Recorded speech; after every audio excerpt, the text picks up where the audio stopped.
السلام علیکم ناظرین، امید کرتا ہوں آپ تمام لوگ خیر و عافیت سے ہوں گے۔ ہمارا آج کا ٹاپک بارگاہ الہی سے کپڑے عطا ہوئے۔ ایک مرتبہ حضرت سیدنا امام جعفر صادق تنہا کہیں جا رہے تھے اور زبان پر ذکر الہی جاری تھا کہ اس دوران کوئی دل جلا آدمی آپ کے ہمراہ ہو لیا، وہ بھی مسلسل ذکر الہی میں مشغول ہو گیا۔ آپ نے اس کا طرز عمل دیکھتے ہوئے بارگاہ الہی میں درخواست کی کہ الہی اس وقت میرے پاس بہتر لباس نہیں۔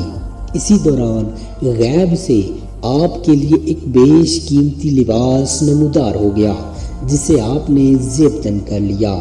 وہ دل جلا شخص جو آپ کے ہمراہ تھا، اس نے جب یہ منظر دیکھا تو اس نے آپ ہی سے عرض کیا کہ میں آپ کے ساتھ اللہ عز و جل کے ورد میں شریک رہا ہوں، آپ یہ اپنا پرانا لباس مجھے عنایت فرما دیں۔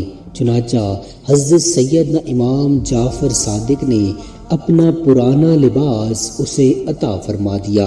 امید کرتا ہوں آپ کو ہماری آج کی ویڈیو پسند آئی ہوگی۔ مزید ایسی انفارمیٹیو ویڈیوز دیکھنے کے لیے چینل کو سبسکرائب کر لیجئے۔ جزاک اللہ خیرہ۔